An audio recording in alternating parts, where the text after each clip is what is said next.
चलिए शुरू करें। हाँ, बहुत ज़्यादा लोग दिख रहे हो। कौन कौन नहीं था कल?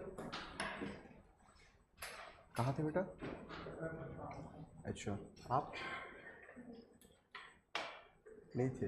हाँ, उधर कॉलेज। आप इंटरनल था। और कोई था? नहीं।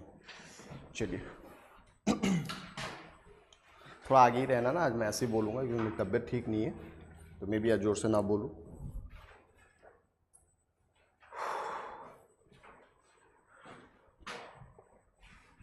कल के क्लास में किसी को कोई डाउट है? हाँ, एनी डाउट? नो?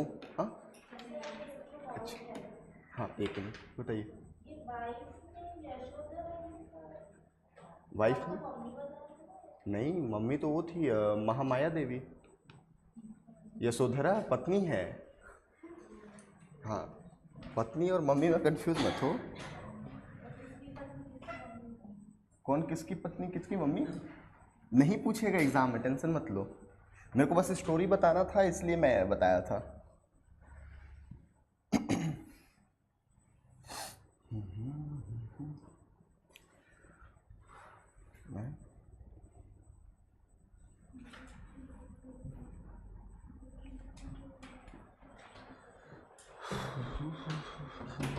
और किसी को कुछ पूछ रहे हैं? हाँ, आप कुछ पूछ रहे थे। अच्छा ठीक है, मैं एक बार रिवीजन करा दूंगा। और किसी को कुछ? नो? समझ में आया था? कल तो बेसिक ही पढ़े थे अपन।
तब तक देखो, रिवाइज करो, फाइल तब तक ओपन हो जाता है।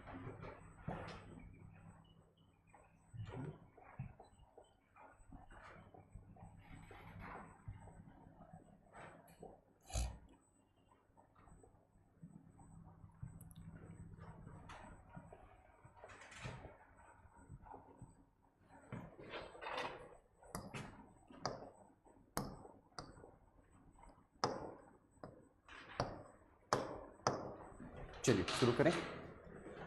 कल के क्लास में हमने रिलीजन स्टार्ट किया था और उसमें सबसे पहला जो रिलीजन है वो बुद्धिज़्म के बारे में देखा था। सबसे पहले हमने ये डिसाइड किया, ये देखा कि ये नए धर्म की उत्पत्ति होने का कारण क्या था, है ना। जो 62 नए संप्रदाय की उत्पत्ति हुई उसके पीछे क्या ऐसा कारण था, हुआ क्या, पूरे इतिहास के बारे में हमने समझा। और हमको यही समझ में आया कि जो रिचुअल जो अथर्ववेद में दिया या वैदिक काल में जो रिचुअल स्टार्ट हुआ, जो धार्मिक कुप्रथाएं स्टार्ट हुई, वही कहीं ना कहीं इम्पैक्ट किया कि हमें नए धर्म की उत्पत्ति करने की ज़रूरत पड़ गई, जिसमें कठोर वर्ण व्यवस्था के बारे में हमने देखा। ये सारी चीज़ें कहीं ना कहीं फैक्टर थी अपने नए धर्म की उत्पत्ति के बाद। फिर हमने बुद्धिज़्म के बारे में देखा। सबसे पहले हमने गौतम बुद्ध के जीवन के बारे में देखा, उनका जन्म, है ना। उसके बाद फिर उनके माता पिता पत्नी, ये सब पूरा बेसिक डिटेल हमने देखा। उसके बाद हमने उनके लाइफ के बारे में देखा कि किस तरीके से उनको 4 चीज़ें जो इम्पैक्ट करती हैं उनके लाइफ में। 3 दृश्य ऐसा था जो कि एक निराशा रूप दिया और एक दृश्य ऐसा था जो कि उनमें होप जगा दिया या आशा जगा दिया। 3 में हमने देखा, सबसे पहले वो जब बाहर निकले अपने घोड़े और चन्ना, मतलब अपने घोड़े और सारथी के साथ, तो सबसे पहला दृश्य उन्होंने वृद्ध व्यक्ति को देखा, ओल्ड मैन को देखा। दूसरा सिक पर्सन यानी बीमार व्यक्ति को देखा और तीसरा जो है वो मृत शरीर को देखा था। और इन तीनों दृश्य को देखने के बाद वो बहुत ज़्यादा निराश हो गए। लेकिन जैसे ही आगे गए तो उनको एक केसरिया वस्त्र धारण किए हुए, मतलब एक नहीं, एक समूह में बहुत सारे मॉन्क दिख गए, ऋषि मुनि दिख गए, जिनके शरीर में कुछ भी पीड़ा हो, उनके मतलब शकल पे कोई भी सिकन नहीं आता था, कोई भी लाइक ऐसा न कुछ पाने का लालसा न कुछ खोने का गम ऐसा दिखता था।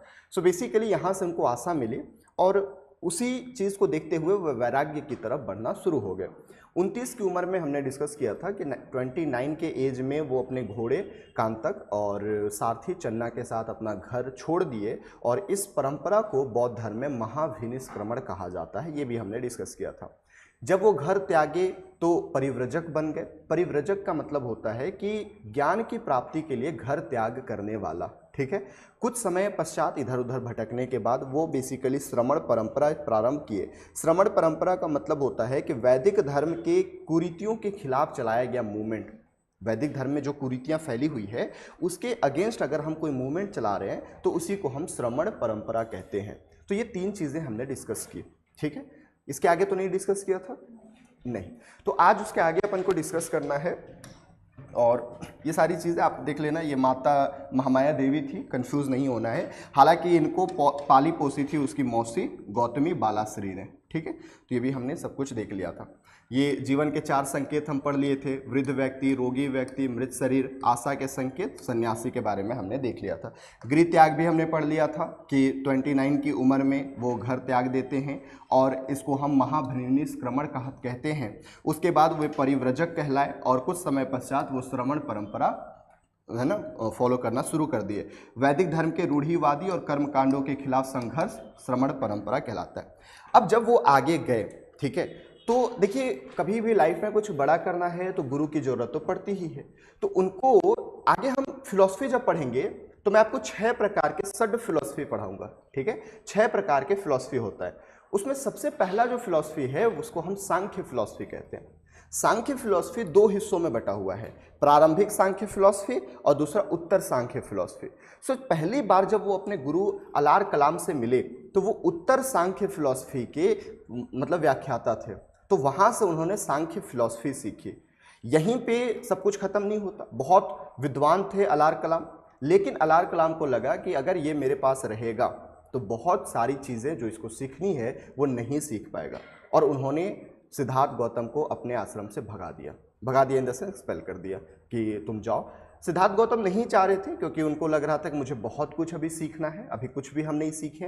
वो आप लोगों के विपरीत थे। आप लोगों को लगता है हम सब कुछ जानते हैं, उनको लगता था मैं बहुत कुछ नहीं जानता हूँ, मुझे बहुत कुछ सीखना है। तो उन्होंने अलार कलाम को बोला कि गुरुदेव मुझे अभी मत निकालिए, मुझे और बहुत कुछ सीखना है। बट अलार कलाम का लास्ट वर्ड यही था कि अगर आप नहीं जाओगे तो इस आश्रम को मैं छोड़ दूंगा। और इसी के साथ सिद्धार्थ गौतम उस आश्रम को छोड़ दिए और आगे जब बढ़े तो उनको रुद्रक रामपुत्र एक नए गुरु मिले और रुद्रक रामपुत्र से उन्होंने योग फिलॉसफी पढ़ा।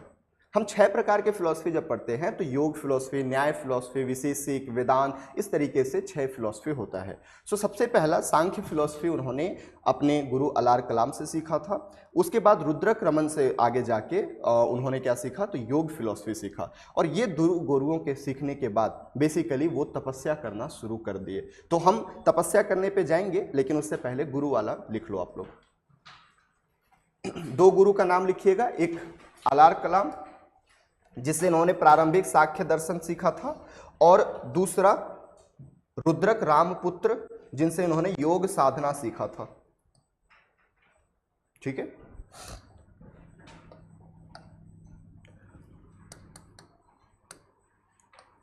टीचर पहला कौन थे?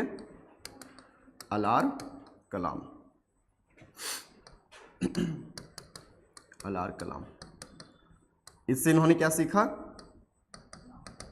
प्रारंभिक सांख्य दर्शन, सांख्य दर्शन, अर्ली सांख्य फिलॉसफी,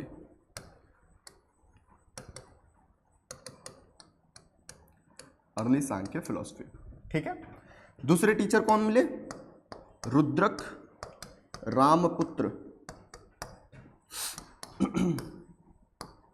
रुद्रक रामपुत्र, इससे इन्होंने योग दर्शन सीखा।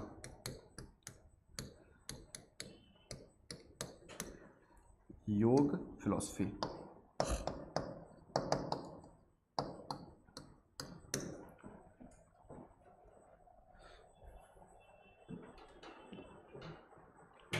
लिख लोगे तो बताना।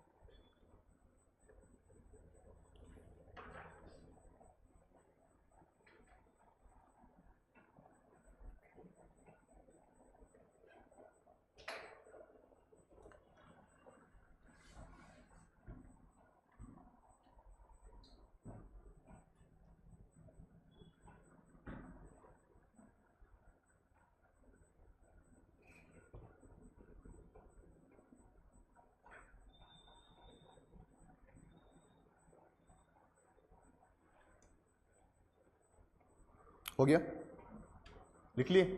चलिए अब आगे चलते हैं। तो यहाँ से उन्होंने ज्ञान वगैरह ली, दीक्षा वगैरह ली। अब बेसिकली योग सीख लिया था, सांख्य फिलॉसफी सीख लिया था। अब वो सन्यास से पूरी तरीके से बन के अपना मेडिटेशन वगैरह करना शुरू कर दिया। 29 साल की उम्र में घर से निकले थे और 6 साल हो गए। ठीक है, इन 6 सालों में बहुत ज़्यादा तपस्या की और सीधे वो पहुँच गए बोध गया। बोध गया को उरुवेला गांव कहा जाता था पहले।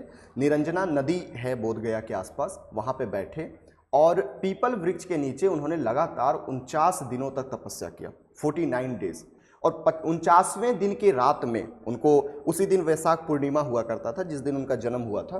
वैशाख पूर्णिमा के दिन 49वें दिन की रात में उनको ज्ञान की प्राप्ति होती है और इसके बाद वो बेसिकली बुद्ध कहलाते हैं। जब ज्ञान की प्राप्ति हुई तो उनके शिष्यों ने उनको बौद्ध कहना या बुद्ध कहना प्रारंभ कर दिया और उन्होंने जो ये अलग एक रिलीजन बनाया था उसको बौद्ध धर्म कहना प्रारंभ कर दिया। तो ये ज्ञान की प्राप्ति की शुरुआत हुई। ठीक है, कि बेसिकली 35 साल की उम्र में, ध्यान से समझना, यही सब कुछ याद हो जाएगा, सुनते रहो। 6 साल बाद 29 की उम्र में घर त्यागा था। 6 साल बाद 35 साल की उम्र में वो निरंजना नदी या उरुवेला गांव पहुंच गए। उरुवेला गांव को आज बोध गया कहा जाता है। निरंजना नदी के तट पे उन्होंने तपस्या की और 49वें दिन की रात में, वैशाख पूर्णिमा का दिन था याद रखिएगा, 49वें दिन की रात में पीपल वृक्ष के नीचे तपस्या करते हुए उनको ज्ञान की प्राप्ति हो गई। जब ज्ञान की प्राप्ति हुई तो बेसिकली यहाँ से वो धर्म चक्र प्रवर्तन करना शुरू कर दिए, है ना। और यही आप देखोगे कि वे बौद्ध कहलाए और उनके शिष्य जो ये रिलीजन चला रहे थे उनको बुद्ध धर्म कहले, बौद्ध धर्म कहे। अब जब आपको ज्ञान मिला तो क्या क्या ज्ञान मिला उस पर डिस्कस करेंगे, लेकिन उससे पहले कि आपने पहला उपदेश किसको दिया। बोध गया से वे निकले और उत्तर प्रदेश पहुंच गए सारनाथ। सारनाथ में गए, वहां पे कल मैंने आपको बताया था कि उनके साथ 5 शिष्य, है ना, 5 शिष्य तपस्या कर रहे थे साथ में, वे उनको छोड़ के चले गए थे। ठीक है, क्यों? क्योंकि उनको लगा कि सिद्धार्थ गौतम जो है वो सही से तपस्या नहीं कर रहे हैं, तो वो उनसे नाखुश होकर चले गए थे। जब उनको पता चला कि सिद्धार्थ गौतम को ज्ञान की प्राप्ति हो गई है तो वह वापस आ गए और उन्हीं 5 शिष्यों को सिद्धार्थ गौतम ने, या अब हम उनको बुद्ध कह सकते हैं, बुद्ध ने सारनाथ में, सारनाथ आप लोगों ने सुना होगा उत्तर प्रदेश में, सारनाथ में उनको क्या दिया, प्रथम उपदेश दिया। और जब प्रथम उपदेश दिया तो यहाँ से एक नया वर्ड आया, धर्म चक्र प्रवर्तन। ये पॉइंट याद रखिए, यूपीएससी में पूछा हुआ है। धर्म चक्र प्रवर्तन का मतलब होता है अपनी इच्छाओं की ज्वाला को खत्म कर देना। ठीक है, अपनी जो इच्छा की ज्वाला है उसको खत्म कर देना। तो यहीं से आपका ये चीजें स्टार्ट होती है। तो हमने 2 चीज देखी, एक बार हम लिख लेते हैं। क्या क्या देखा? पहली बार कि अभी लिखना मत, 6 वर्ष बाद कितने की उम्र में, 35 वर्ष की उम्र में कहाँ पहुँचे, बोध गया। बोध गया को क्या कहा जाता है, उरुवेला, उरुवेला। ठीक है, और यहाँ कौन सी नदी, निरंजना नदी के तट पर कौन सा पेड़, पीपल वृक्ष। कितने दिन, 49 डेज। कौन सा दिन था, वाह आप लोगों को तो याद हो गया, वैशाख पूर्णिमा। ठीक है, क्या हुई, ज्ञान की प्राप्ति। याद रखना, ज्ञान की प्राप्ति को बौद्ध धर्म में निर्वाण कहा जाता है। क्या कहा जाता है बेटा, निर्वाण, कि निर्वाण प्राप्त कर लिया हमने। ठीक है, तो निर्वाण याद रखिएगा, ज्ञान की प्राप्ति को निर्वाण कहते हैं। उसके बाद वो कहाँ गए, सारनाथ। सारनाथ में क्या किया, 5 शिष्य को शिक्षा दिया, इसको क्या कहते हैं? धर्म चक्र प्रवर्तन। ठीक है, धर्म चक्र प्रवर्तन का मतलब अपनी इच्छाओं की ज्वाला को खत्म कर देना। ठीक है, चल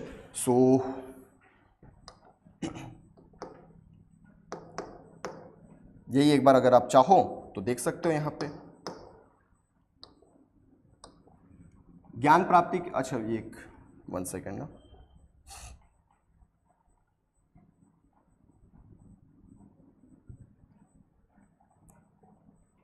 चलो इसको लिख लो, फिर दिखाता हूं।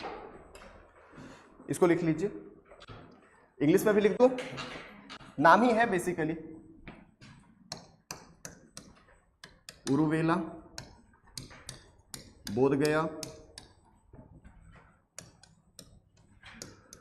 धर्म चक्र प्रवर्तन, निरंजना, पीपल,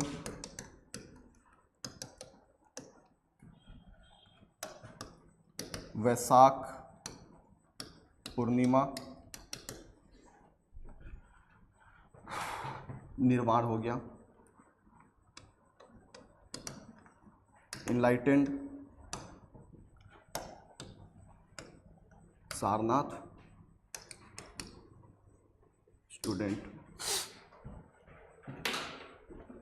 फटाफट इसको फ्लो चार्ट में ही बना लो।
नहीं नहीं, जब उन्होंने अपना पहला उपदेश दिया ना, उस प्रथा को या उस प्रक्रिया को हम धर्म चक्र प्रवर्तन कहते हैं। ऐसा भी माना जाता है कि अब से धर्म का एक जो पहिया था वो चलना शुरू हो गया, क्योंकि वहीं से उन्होंने प्रारंभ किया था अपना ज्ञान देना, और वो बहुत अलग अलग जगह पे गए और सबको अपना ज्ञान देना शुरू कर दिए, जो कि उनको ज्ञान की प्राप्ति हुई थी। तो ये ऐसा माना जाता है बौद्ध धर्म में कि अब जो धर्म रूपी एक पहिया है, देखो सब इमेजिनरी है, ऐसा कोई वो नहीं है कि पहिया चालू हो गया है ना हरी झंडी के साथ, ऐसा नहीं, सिर्फ इमेजिनेशन है कि जो धर्म रूपी पहिया है वो चलना प्रारंभ हो गया यहां से।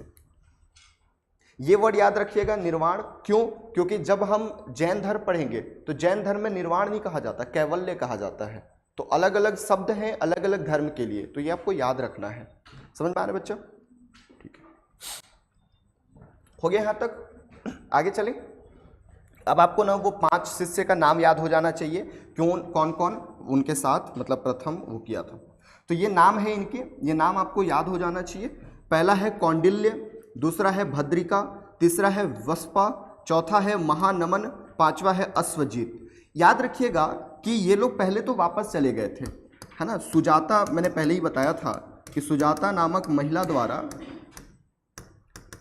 द्वारा बुद्ध को खीर खिलाए जाने पर, एक्चुअल में कहानी ये है कि सुजाता पहले ना बांझ औरत थी। बांझ मतलब समझते हो, जिसके पुत्र की प्राप्ति ना हो। बहुत करते धरते बहुत सालों बाद इसको पुत्र की प्राप्ति हुई, तो इससे बहुत खुश हुई। तो ये पूरे गांव को क्या कर रही थी, खीर प्रसाद खिला रही थी, है ना। तो उसी गांव में बुद्ध थे, तो इन्होंने बुद्ध को भी जाके एक कटोरी में खीर दे दिया।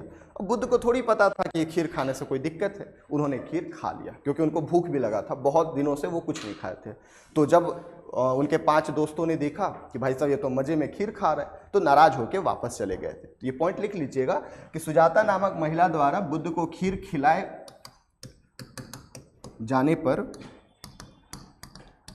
ये 5 मित्र इन्हें छोड़कर चले गए थे,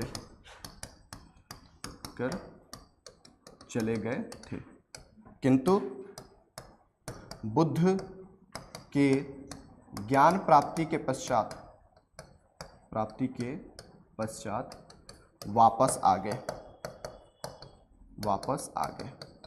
ठीक है, तो ये नाम याद रखिएगा बेटा। प्रथम 5 शिष्य थे, कई बार पूछ लेता है कौन कौन है। कौंडिल्य, भद्रिका, वस्पा, महानमन और अश्वजीत। जूम करूं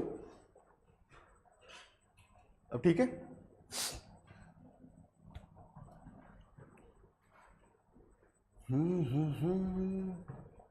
एक पॉइंट लिखना चाहोगे तो और लिख सकते हो यहां पे कि इनको या बुद्ध को भूमि स्पर्श मुद्रा में ज्ञान की प्राप्ति हुई थी।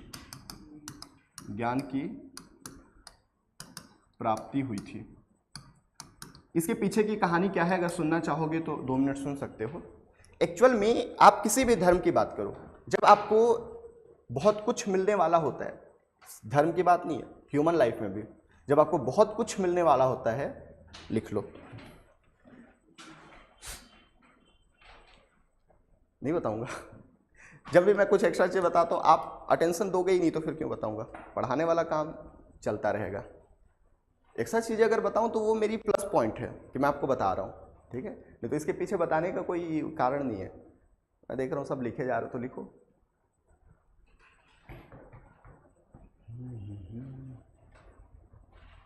क्या बाहर बता दूंगा तुम लोग को।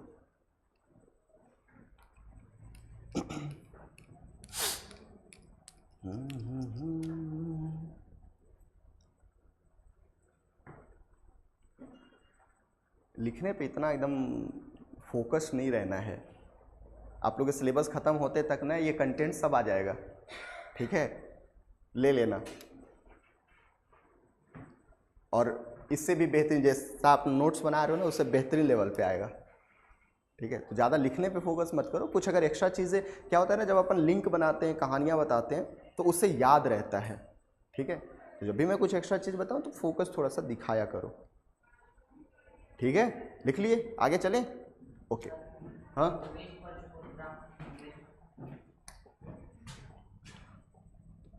देखो, इसकी बात कर रहा हूँ मैं। कहानी सुना देता हूँ, उसके बाद फिर आपको समझ में आएगा। एक्चुअल में क्या होता है ना कि जब भी आपको कुछ बड़ा चीज़ मिलना होता है, उससे पहले बहुत परीक्षा ली जाती है ना। अप होने से पहले एक बार डाउन जाता ही है जीवन। तो इनके साथ भी ऐसा ही हुआ। 49वें दिन हुआ यूं कि एक राक्षस रूपी, जैसे अपन के मन में भी आता है ना कोई, यहाँ पे इमेजिनरी सब चल रहा है। फिलॉसफी अपन पढ़ रहे हैं, फिलॉसफी में कुछ रियल नहीं होता, सब इमेजिनेशन में, सब दिमाग में चलता है। बात समझ में आ रही है। तो बेसिकली इनके दिमाग में ही ये सब चल रहा था कि ये कर लूँ क्या, जैसे आपके दिमाग में नहीं आता है कि व्यापम दे दूं क्या, सीजीपीएससी दे दूं क्या, एसएससी दे दूं क्या, ऐसे चलता है। इनके दिमाग में भी यही चल रहा था कि यार 49 दिन हो गए, ज्ञान की प्राप्ति हो नहीं रही है, ये वो। तो इनके मन रूपी जो निगेटिव थॉट है वो आगे आया और बोलता है कि तुम मतलब सही से कर नहीं रहे हो, ये वो, बहुत उनको भड़काने का काम किया। तो इन्होंने कुछ बोला ही नहीं, ये बहुत पेशेंस दिखाए, कुछ नहीं किए, इन्होंने कोई रिएक्शन नहीं दिया। अंत में परेशान होके, लगभग बहुत समय बाद परेशान होके वो बोलता है कि मैं कैसे मानूं कि तुम पवित्र हो, है ना, पवित्रता का प्रूफ करो। तो इन्होंने सिंपल सा भूमि में हाथ रखा और बोला कि अगर मैं पवित्र हूं तो मेरी साक्ष्य भूमि देगी, अगर मैं पवित्र हूं तो इसका साक्ष्य मैं नहीं, भूमि देगी। और वहीं से भूमि माता या धरती माता निकलती है और बोलती है कि इनके पवित्र होने का साक्षी मैं हूं। और उसके बाद वो जो निगेटिव चीज़ें था, थॉट था, वो चला गया और उसी समय जस्ट अगले ही मिनट उनको ज्ञान की प्राप्ति हो गई, ठीक है। तो इसीलिए कहा जाता है कि बुद्ध के भूमि स्पर्श मुद्रा, देखो भूमि स्पर्श किए हुए ऐसा दिखाया गया है, तो ये अर्थ टचिंग पोस्चर, ठीक है, इसी पोस्चर में इनको ज्ञान की प्राप्ति हुई थी उरुवेला गांव में, निरंजना नदी के तट पे, पीपल वृक्ष के नीचे। Is it clear? Noted down.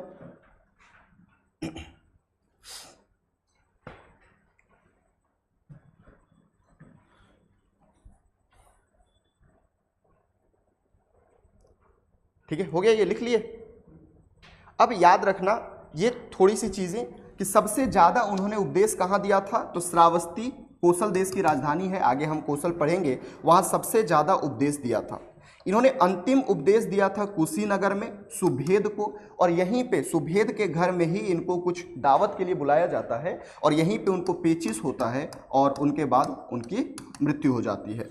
और उपदेश की जो भाषा होती थी बच्चे, वो पाली भाषा में, लोगों की जो भाषा थी उसी भाषा में ये उपदेश दिया करते थे। इसको भी नोट कर लीजिए।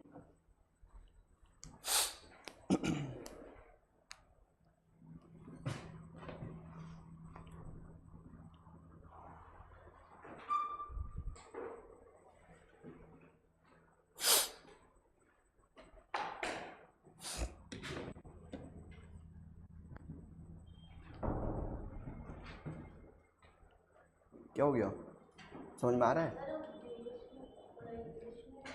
आप सिंपल बोल सकते हो टीचिंग।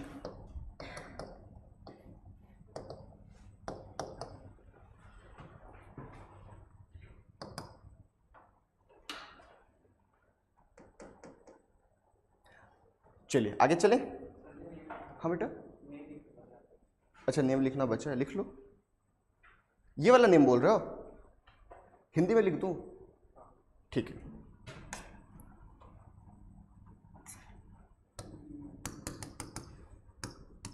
कौंडिल्य, भद्रिका, वस्पा, महानमन, अश्वजीत।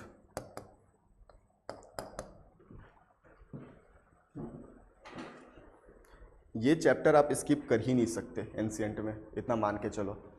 4-5 चैप्टर हैं गिन के, जिसको आप कभी स्किप करके अपना कैरियर खराब मत करना, ठीक है। कल ही मैंने आपको दिखाया कितने सारे भर भर के क्वेश्चन पूछे हुए हैं, तो इसलिए इतना डिटेल में जा रहा हूँ। GS4 से ओवरलैप होगा फिलॉसफी वाले थॉट में। इंडियन फिलॉसफी में हम बुद्ध की फिलॉसफी को पढ़ते हैं।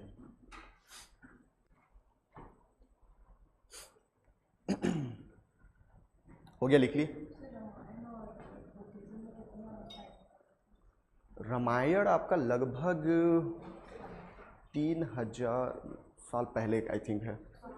5000 3000 साल पहले महाभारत है, तो रामायण 5000 साल पहले है, और ये अभी चल रहा है हमारा 600 साल पहले, 600 BC में। वहाँ पे हुआ है ना, हाँ, तो यहाँ पे भी हुआ है। दोनों का लगभग है, बट हम रामायण को एग्जैक्टली नहीं मानते ना। महाभारत के तो साक्ष्य हमको मिले, रामायण के कुछ ही साक्ष्य नहीं मिले हैं, बहुत रेयर साक्ष्य मिले हैं। महाभारत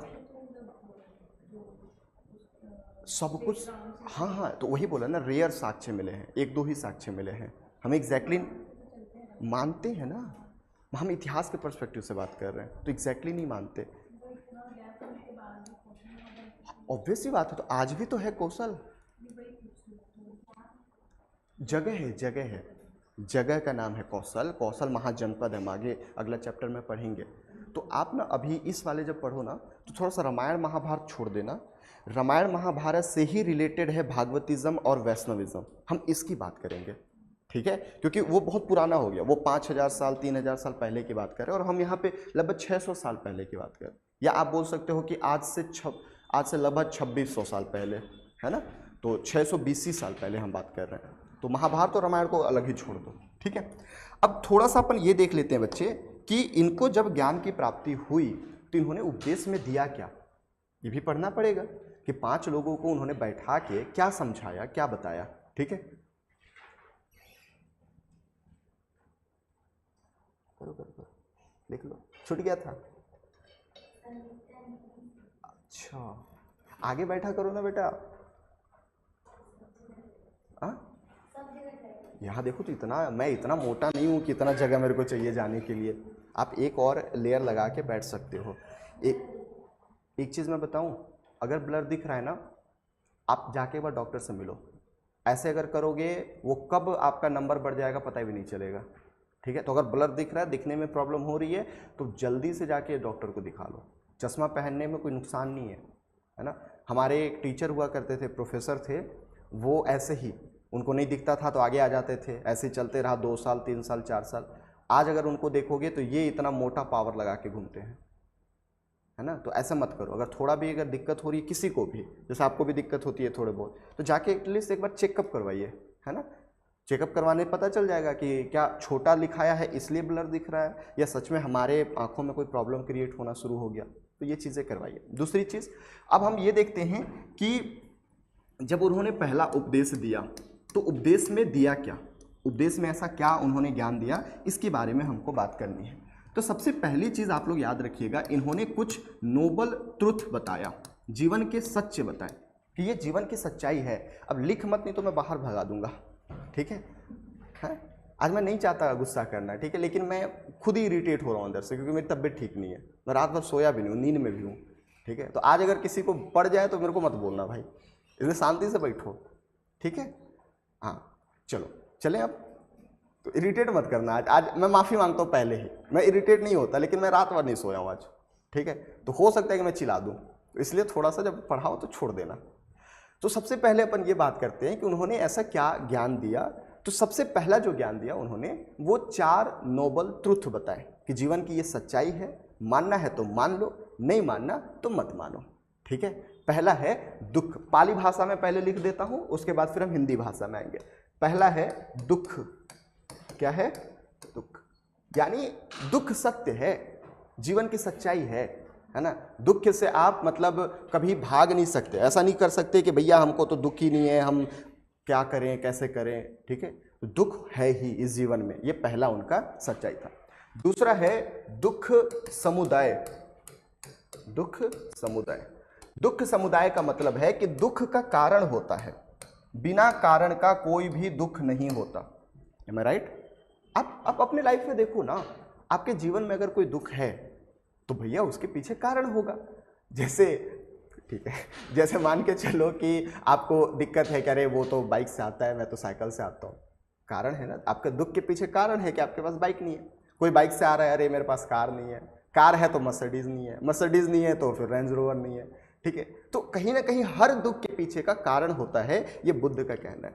और ऐसा नहीं है कि ये दुख हमेशा चलेगा, दुख निरोध भी होता है, दुख निरोध। दुख निरोध का मतलब है कि इस दुख से हमको छुटकारा मिल सकता है। उन्होंने पहला बताया कि संसार जो है वो दुखमयी है, संसार दुखों से भरा पड़ा है, उस दुख के पीछे कारण है दुख समुदाय, और उस दुख के पीछे कारण जो है उससे हमें छुटकारा पाया जा सकता है, यानी दुख निरोध। अब छुटकारा पाने के लिए इन्होंने चौथा सत्य बताया, और वो ये है कि इस दुख से अगर छुटकारा पाना है तो हमारे पास मार्ग है। हमारे पास क्या है बेटा, मार्ग है। ये पॉइंट याद रखिएगा, जिसको हम इंग्लिश में मग्ग कहते हैं। तो ये कितने प्रकार के मार्ग, तो इन्होंने 8 प्रकार के रास्ते बताए कि ये 8 चीजें अगर आप अपने जीवन में अपना लिए तो सारे दुख खत्म हो जाएंगे। इसी को कहते हैं अष्टांगिक मार्ग। क्या कहते हैं, अष्टांगिक मार्ग, अष्टांगिक मार्ग, ठीक है। 8 प्रकार के रास्ता हैं। तो ये 4 सत्य उन्होंने अपने पहले उपदेश में बताया, जो कि सारनाथ में दिए थे उन्होंने। मृगडाय वन करके एक पार्क है ना, डियर पार्क बोलते हैं। अगर आप सारनाथ जाओगे तो डियर पार्क है, तो वहीं पे उन्होंने पहला उपदेश दिया और उन्होंने बताया कि संसार दुखों से भरा है, उसके पीछे का कारण है, उससे छुटकारा पाया जा सकता है। कैसे पाएंगे, तो ये 8 अष्टांगिक मार्ग अपना के। अब वो 8 अष्टांगिक मार्ग क्या है, इसके बारे में थोड़ा सा अपन डिस्कस कर लेते हैं, जो कि महत्वपूर्ण है, ठीक है। चलिए तो इसको थोड़ा सा देखते हैं। तो ये देखो, इन्होंने बताया कि भैया दुख है, यह संसार दुखों से भरा है, दुख समुदाय, दुख का एक कारण है, इच्छाओं की अग्नि, आपकी इच्छा ही आपके दुख का कारण है। दुख निरोध, यानी दुख पर विजय पाई जा सकती है, जिसके लिए एक मार्ग है, मुक्ति का एक मार्ग है, जिसको अष्टांगिक मार्ग कहते हैं। अष्टांगिक मार्ग पहला है सम्यक दृष्टि, ये पाली भाषा में है, ये सेम इंग्लिश में। सम्यक दृष्टि का मतलब होता है बेटा अच्छा देखो, है ना। जब आप अच्छा देखोगे तो ऑब्वियस सी बात है आपकी इच्छा उतना ज्यादा प्रबल नहीं होगी। तो सबसे पहला अष्टांगिक मार्ग सम्यक दृष्टि। सम्यक वाक, अच्छा बोलो। जब आप अच्छा देखोगे तो अच्छा बोलोगे बाय डिफॉल्ट। हम वही बोलते हैं जो हम देखते हैं, जो पढ़ते हैं, जो सुनते हैं। ठीक है। तो सबसे पहला अच्छा देखो, दूसरा अच्छा बोलो। जब अच्छा देखोगे बोलोगे तो अच्छा काम करोगे, सम्यक कर्मांत। जब आप बोल अच्छा रहे हो, देख अच्छा रहे हो, तो ऑब्वियस सी बात है आपकी जो एक्टिंग होगी, जो आपका काम होगा वो एक्चुअल में अच्छा होगा। और जब ये तीन अच्छा होगा तो आपकी आजीविका भी अच्छी चलेगी, सम्यक आजीविका यानी अच्छी लाइफ स्टाइल आपकी होगी। और जब अच्छी लाइफ स्टाइल होगी तो क्यों, तो व्यायाम करो, है ना, व्यायाम करोगे और अच्छी होगी। सम्यक स्मृति मतलब थोड़ा सा ध्यान करो, सम्यक ध्यान गहरा ध्यान करो, और गहरा चलो जाओगे तो सम्यक समाधि। ये तीन है स्टेप। पहला व्यायाम करो, उसके बाद स्मृति ध्यान समाधि।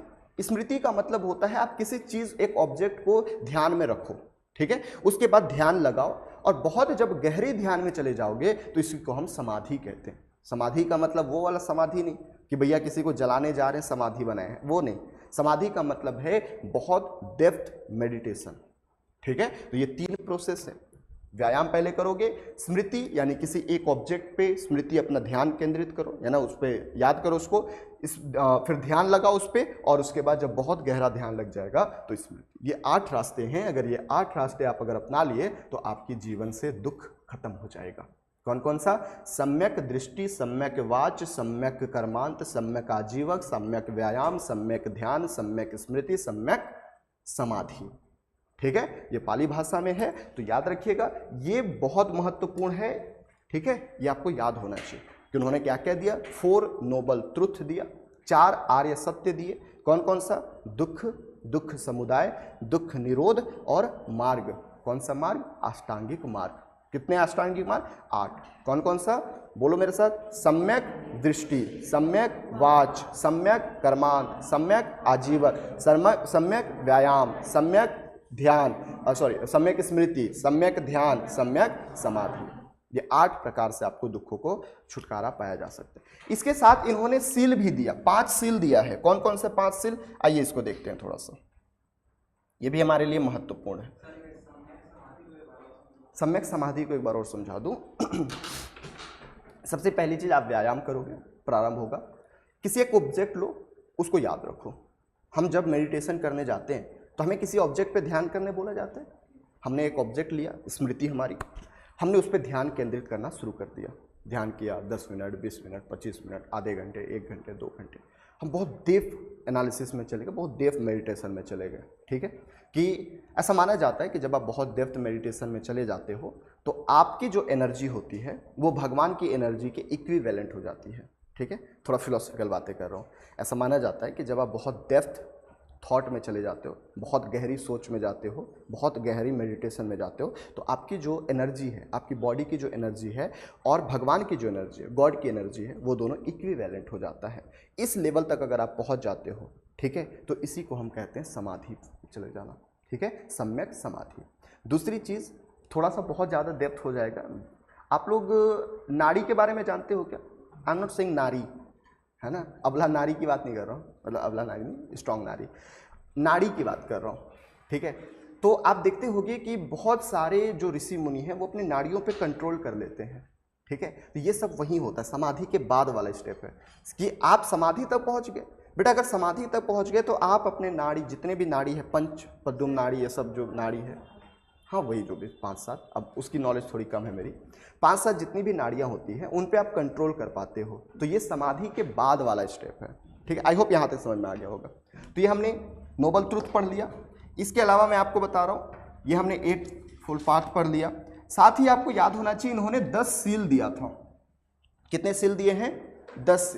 बट याद नहीं रखोगे कोई दिक्कत नहीं है, आपको ये आर्य सत्य और अष्टांगिक मार्ग ये दोनों याद होना चाहिए। ये 10 सील बस एक बार याद रखो, क्योंकि ये सील ना महत्वपूर्ण है उनका, जैन धर्म का।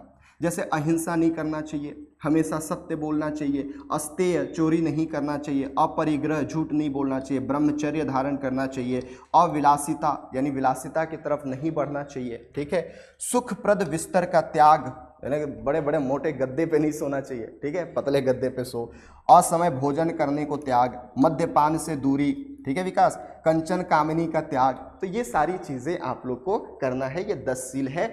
मत याद रखो, बस ये याद रखना चाहिए, और ये याद, दुख, दुख समुदय, दुख निरोध और लास्ट में मार्ग, ठीक है। इसके बारे में हम बाद में बात करेंगे, पहले इतना आप लोग नोट डाउन कर लीजिए। इसको नोट डाउन कर लीजिए।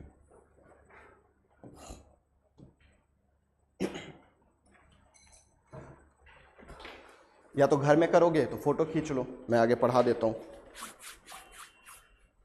जैसी आपकी इच्छा। यहां पे समझने पे फोकस करो, बाकी लिखना आप घर में भी लिख सकते हो।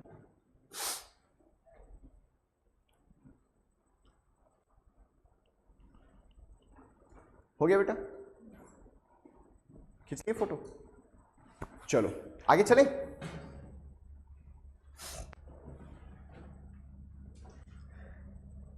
अभी जो पढ़ाने वाला हूं वहां से क्वेश्चन पूछ चुका है यूपीएससी।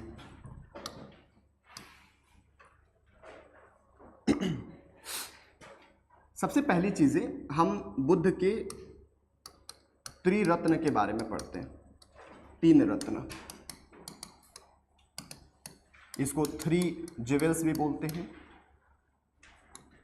ठीक है। ये क्या है समझिएगा। सबसे पहला है बुद्ध, दूसरा धम्म और तीसरा संघ। एक कहावत भी है और एक वो भी है, लाइन भी है, बुद्धम शरणम गच्छामि, धम्मम शरणम गच्छामि, संघम शरणम गच्छामि, ठीक है। तो हमें बुद्ध के बारे में बात करनी है, दूसरा धम्म के बारे में बात करनी है और तीसरा संघ के बारे में बात करनी है। ये हिंदी नहीं है, ये पाली भाषा में है, इसलिए आपको धम्म दिख रहा है। ये एक्चुअल में हिंदी का धर्म है। बात समझ में आ रही है? पाली भाषा में लिखा हूँ इसलिए धम्म लिखा हूँ। सबसे पहली चीज़ बुद्ध कहते हैं कि ये मेरे 3 ज्वेल्स हैं और आपको इन तीनों पर भरोसा करना पड़ेगा, ठीक है। पहला बुद्ध, आपको सबसे पहला फर्स्ट स्टेप आपको बुद्ध पे भरोसा करना है कि बुद्ध ने जो कहा है डाउट नहीं करना। आज हम डाउट करते हैं कि पापा ने कहा है, सच कहा है क्या? आपको डाउट नहीं करना बुद्ध पे, बुद्ध ने जो भी कहा है उस पर आपको भरोसा करना पड़ेगा। दूसरी चीज़ है धम्म, बुद्ध ने जो धर्म चलाया है, जो भी धर्म चलाया है जिसको हम बौद्ध धर्म कहते हैं, उस पर बिलीव करना पड़ेगा। सबसे पहले आपको बुद्ध पे भरोसा हो जाए तो बुद्ध के द्वारा चलाए गए धर्म पे भरोसा करना पड़ेगा। तीसरी चीज़ है, जब बुद्ध पे और बुद्ध के धर्म पे भरोसा हो जाए तो उन्होंने एक संघ चलाया। संघ का मतलब होता है ग्रुप। संघ का मतलब क्या होता है? ग्रुप। उन्होंने एक ग्रुप बनाया है, आपको उस ग्रुप में जाके रहना है ना, आपको उस ग्रुप में जाके रहना है। ये ग्रुप कब बना? तो जब इन्होंने पहला उपदेश दिया, 1 प्लस बुद्धा और ये 5 उनके शिष्य, इन लोगों के ग्रुप को ही संघ कहा गया। जब इन्होंने एक ग्रुप बनाया कि मैं और मेरे ये 5 शिष्य, तो इनके ग्रुप को हम संघ कहते हैं। तो यही है बुद्ध के त्रिरत्न, 3 ज्वेल्स ऑफ बुद्धा। कौन कौन सा? बुद्ध, धम्म, संघ। बुद्धम शरणम गच्छामि, धम्मम शरणम गच्छामि, संघम शरणम गच्छामि। वो मत याद रखिए, बस ये 3 याद रखिए कि बुद्ध पे भरोसा करना है, बुद्ध के द्वारा चलाए गए धर्म पे भरोसा करना है, और अगर इन दोनों पे भरोसा हो गया तो बुद्ध ने जो संघ चालू किया है उसमें हमको रहना है। अब आगे की बात, जब आप संघ में रहोगे तो आप कहलाओगे क्या? आप कहलाओगे क्या? तो आप कहलाओगे भिक्षु। क्या कहलाओगे? भिक्षु। शुरुआत में सिर्फ और सिर्फ मेल मेंबर ही अलाउ थे, फीमेल अलाउ नहीं थे। आगे हम पढ़ेंगे कि इनके डिक्लाइन होने का कारण क्या था, वहाँ पे मैं आपको डिस्कस करूँगा कि इनका एक बहुत ही अच्छा शिष्य हुआ करता था जिनका नाम है आनंद। और आनंद और बुद्ध के बीच में डिबेट होता है, ठीक है, दोनों को लेके डिबेट होता है कि महिलाओं को आना चाहिए कि नहीं आना चाहिए। आनंद जो थे इसके फेवर में थे कि महिलाओं को लाना चाहिए, और दूसरी तरफ बुद्ध जो थे उनका मानना था कि अगर हम संघ में महिलाओं की एंट्री देते हैं तो अगर ये धर्म हमारा 2000 साल चलने वाला होगा तो ये 1000 साल में ही खत्म हो जाएगा।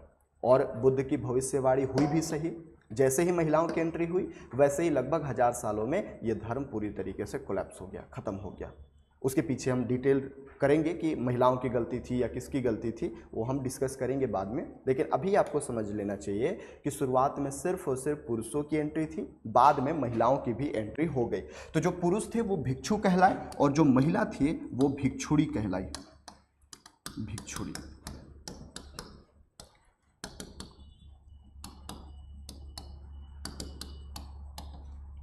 बात समझ में आ रही है?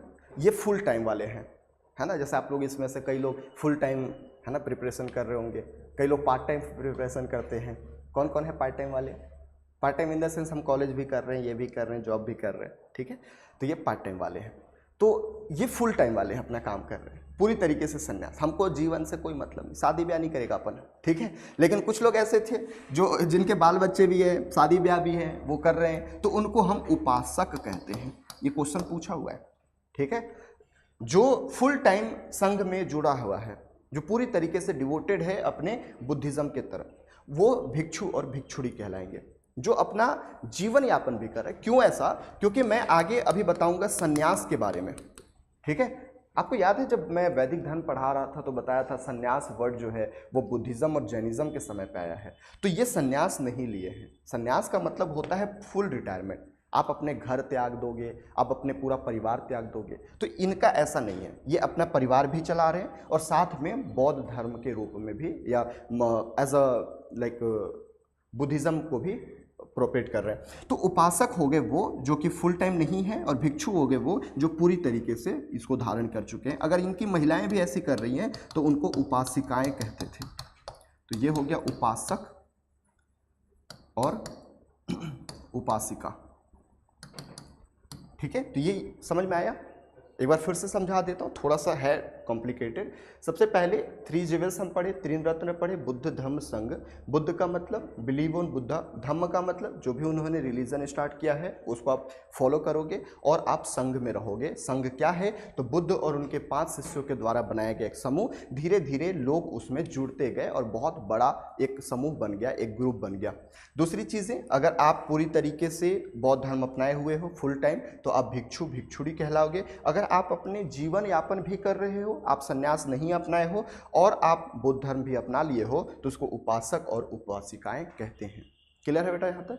तो यही चीज़ें हैं, एक बार देख लीजिए। अनुयायी में बौद्ध धर्म के अनुयायी 2 वर्गों में बटे हुए थे, भिक्षु भिक्षुड़ी और उपासक उपासिकाएं। श्रमण को 10 वर्षों के पश्चात भिक्षु कहते हैं। ऐसा नहीं कि आज हमने एंट्री ले लिया और तुरंत हम भिक्षु बन गए, नहीं, आपको दिखाना पड़ेगा कि आप रियल में पूरी तरीके से सन्यासी हो चुके हो, ठीक है। तो जिस समय आप श्रमण परंपरा अपनाओगे, श्रमण परंपरा क्या है? आपको सिर्फ वैदिक धर्म के कुरीतियों के खिलाफ चलना है, ठीक है। तो जब आपको 10 साल हो जाता था तो भिक्षु भिक्षुड़ी कहलाते थे।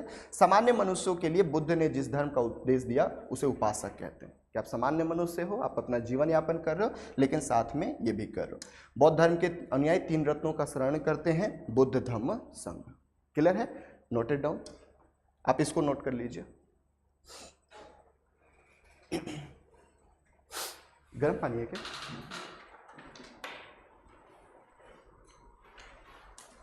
वाह, 2 बोतल, ठीक है।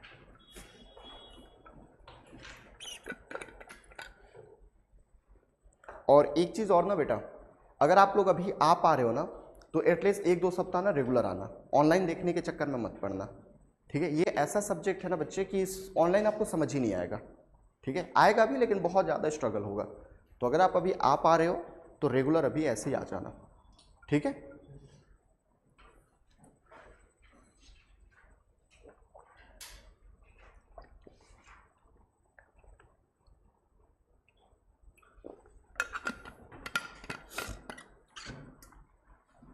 बैठो।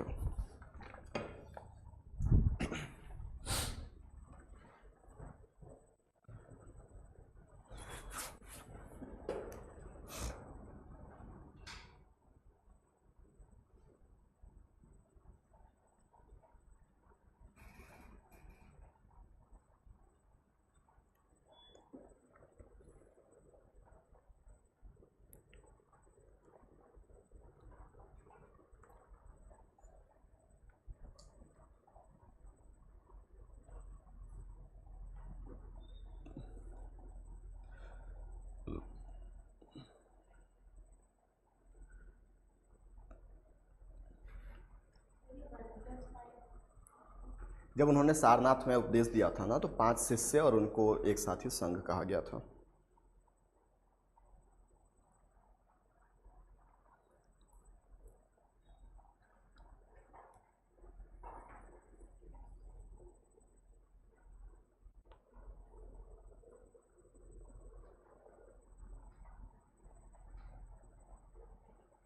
तो आज इतना ही रखते हैं, बहुत ज़्यादा फैक्ट हो गया आप लोग के लिए, रिवाइज कर लेना, ठीक है। लिख लो कोई दिक्कत नहीं, हो गया। डरते हो यार आप लोग? थोड़ा थोड़ा डरना जरूरी है, पर ज़्यादा मत डरना।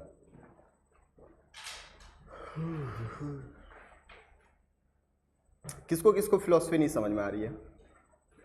कोई ऐसा जिसको लग रहा है कि सर ऊपर से जा रहा है? किसको किसको समझ में आ रही है? सबको आ रही है? आपको नहीं आ रही है? तो हाथ खड़ा करो ना। चलो अच्छी बात है, टेंशन मत लो, हम बहुत आहिस्ता आहिस्ता चल रहे हैं, एक एक चीज़ को दो दो तीन तीन बार समझ के चल रहे हैं। और याद रखना, यहाँ से भी क्वेश्चन पूछा हुआ है, ये भी क्वेश्चन पूछा हुआ है। कल मैं आपको और भी बताऊंगा, इसी को आगे थोड़ा और डिटेल समझाना है। जैसे संघ में आप रह रहे हो तो ऐसी मस्ती नहीं करना है संघ में, है ना। संघ के नियम कानून होते थे, वो सब फॉलो करना होता था, ठीक है। तो वो सब हम कल डिस्कस करेंगे। यही टॉपिक अभी थोड़ा सा बचा हुआ है, संघ को और डिटेल में पढ़ेंगे अपन, ठीक है। कुछ पूछना है? भिक्षु का एक्चुअल मीनिंग भिखारी नहीं होता। हाँ, मैं आपको इसीलिए बताया, कई लोगों के दिमाग में यही आता है कि सर ये भिखारी नहीं है। ऋषि मुनि होते हैं ना, हिंदू धर्म में ऋषि मुनि कहते हैं, उसी तरीके से बौद्ध धर्म में भिक्षु कहते हैं। भिक्षु इसलिए कहा गया क्योंकि ये लोग भिक्षामदेही सुने हो, है ना। तो ऐसे ही मतलब लोगों से मांग मांग के अपना पेट गुजारा करते थे, इसलिए इनको भिक्षु कहा गया, ठीक है। साईं बाबा देखे होंगे, हाँ, तो रिलेट कर लो थोड़ा सा। और किसी को कोई दिक्कत? नो, चलिए थैंक यू बेटा, रिवाइज कर लीजिएगा, ठीक है। नहीं रिवाइज करोगे 2 दिन में भूल जाओगे, बिलीव मी, है ना। तो अभी घर में जाके तुरंत जितना नोट्स बनाने बोला वो नोट्स बना लीजिएगा और रिवाइज कर लीजिएगा एक बार। और सबसे बेस्ट वे है कि आप लोग 4-5 लोग ना क्लास के बाद रुका करो। मैं देखता हूँ जैसे यहाँ से निकलते हो तुरंत गाड़ी स्टार्ट होती है और घर, मम्मी हम आ रहे हैं, हमको आपकी याद आ रही है। ऐसा नहीं करना है, आप लोग ग्रुप बना लो, डिस्कस कर लो 5 मिनट बाद, कह रहे सर आज ने ये पढ़ा है, ऐसे पढ़ा है, ये पढ़ाया। वैसे क्या होता है, तुरंत कर लोगे याद हो जाएगा। बात समझ में आ रही है? तो ग्रुप स्टडी का मतलब थोड़ा सा बेनिफिट तो होता है, बट हाँ आप अपनी नेचर देख लीजिएगा। कई लोग होते हैं जो ग्रुप स्टडी नहीं कर पाते, जैसे मैं कभी नहीं कर सकता ग्रुप स्टडी, ठीक है, क्योंकि मेरे को टाइम पास लगता है। उससे बढ़िया मैं अकेले बैठ के खुद ही पढ़ दूंगा, है ना। तो आप अपनी नेचर देख लीजिए, अगर आप कर पाते हो तो ग्रुप स्टडी कर लो थोड़ा सा, क्लास के बाद थोड़ा सा बैठ लो, या क्लास आने से पहले जैसे टीचर नहीं आ रहा है तो आप लोग क्या करते हो, फ़ोन चलाना शुरू कर देते हो। आप लोग डिस्कस कर लो, ठीक है, कोई खड़ा होकर बता दे, समझा दे, तो ये करो आप लोग। बस समझ में आ रही है? चलिए थैंक यू, आज के लिए मिलते हैं कल।